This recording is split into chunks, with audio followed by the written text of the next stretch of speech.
कितना किरदार है मोबाइल छीनना, दूसरा जो इंफ्रास्ट्रक्चर है, जिस तरह आजकल के रोड है। अक्सर आपने ये थोड़े दिन पहले भी एक बात चल रही थी, तो एक सियासतदान है, कहते हैं मैं पाकिस्तान में अपना कराची में तब आऊँगा जब आप रोड बनवा लेंगे, नहीं तो कमर में दर्द शुरू हो जाता है। मजाक बनाया हुआ है। अच्छा, यही बात जो मैं अभी करने वाला था कि पाकिस्तान पीपल्स पार्टी लगातार मतलब 3 दफ़ा यहाँ पे जीती है।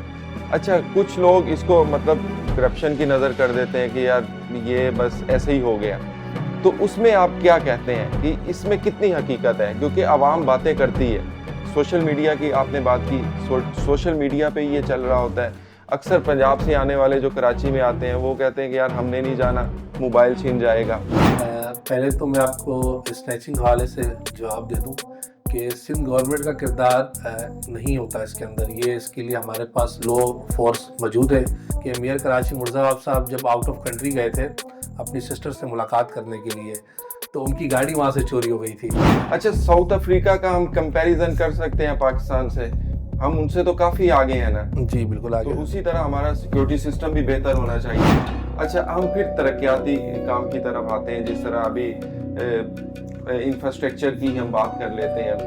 आपने भी देखा होगा कि रोड्स काफ़ी ख़राब हैं। इसके हवाले से हिकमत अमली क्या है नेक्स्ट जो पाकिस्तान पीपल्स पार्टी की? बहुत सारे अंडरपासेस आपके सामने हैं। तारिक रोड में आप देख लें, पंजाब चौरंगी की तरफ आप जाते हैं 2 अंडरपास वहाँ पर आते हैं, तारिक रोड की तरफ आप जाते हैं 2 अंडरपास वहाँ पर है। शाहराह भुट्टो आपके पास आ चुकी है, कीमाबाद का पुल बन रहा है दूसरा, उनके साथ ही क्रॉसिंग का ब्रिज बन रहा है आपके सामने है।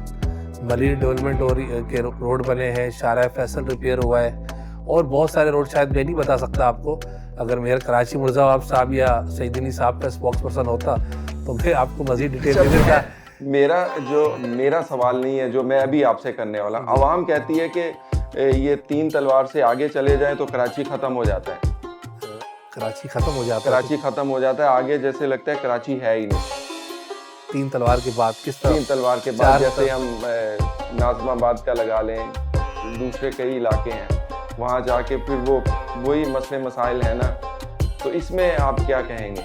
नाज़माबाद की आप बात कर रहे हैं तो नाज़माबाद में तो ऑरेंज लाइन चल रही है और उस तरफ ग्रीन लाइन चल रही है आपकी। अच्छा वक़ार साहब, ऐसा नहीं होता जब भी कोई सियासी बंदा आता है इंटरव्यू के लिए, वो अपनी फेवर की बात कर रहा होता है, उनको मतलब वो कहते हैं ना, जिस तरह एग्जांपल देते हैं कि आधा गिलास भरा हुआ है तो आधा आपको क्यों नहीं नज़र आ रहा? तो ये कहीं हमारी देखने में कमी है या हम वो चीज़ें नहीं देख पा रहे होते? हमने हमेशा वही सोचना है गवर्नमेंट के हवाले से। हमने कभी ये नहीं कहा कि हमने कराची को न्यूयॉर्क बना दिया है। ऐसे एरियाज है जहाँ पे डोर टू डोर कैंपेन चल रही है, घरों से कचरा उठाया जा रहा है, सिर्फ वेस्ट उठा रही है, रोडों की सफाई हो रही है और गाड़ियाँ वहाँ पर भी सफाई कर रही है रोडों की। कचरा को लिए जो सदर मुझे याद है, सदर में बहुत सारे रोड ब्लॉक थे। पानी अगर कहते हैं कि कंटेनर के जरिए अगर आपके घर तक पानी पहुंच रहा है तो लाइन के थ्रू क्यों नहीं पहुंच रहा? टैंकर हादसात हो रहे हैं, उसके बाद आप देखें बस सर्विसेज है जो जिस तरह ये नॉर्मल प्राइवेट बसें चल रही हैं, जहाँ दिल चाह रहा है रुक जाती हैं और पैसेंजर को उठा रही हैं। इन दोनों के हवाले से आप क्या कहेंगे कि ये ऐसा होना चाहिए? इतना बड़ा शहर है, यहाँ पे ऐसा नहीं है कि बस स्टॉप हो, टैंकर की कोई टाइमिंग हो, वो मतलब जब उनका दिल है वो घूम रहे हैं। फैमिली की बात की तो पॉलिटिशियंस है तो फैमिली की शिकायत होती है कि वो घर पे टाइम नहीं दे सकते, और फ्रेंड्स जाहिर सी बात है जब आप पॉलिटिकल लाइफ में चले जाते हैं तो फ्रेंड्स से भी आपका बहुत ज़्यादा गैप आ जाता है। लेकिन मैं कोशिश करता हूँ कि दोस्तों के साथ गैदरिंग मेरी ज़्यादा से ज़्यादा रहे और पॉलिटिक्स की सरगर्मियाँ भी चलती रहती है। तो ये बहुत आपने अच्छा सवाल किया कि वक्त की कमी रहती है पॉलिटिशियंस को। अच्छा, दूसरी अक्सर कहते हैं यार ये सियासत कर रहे हैं, तो उसका क्या मतलब होता है कि सियासत कर रहे हैं? क्या वो मुल्क को नुकसान पहुंचा रहे होते हैं अपनी सियासत के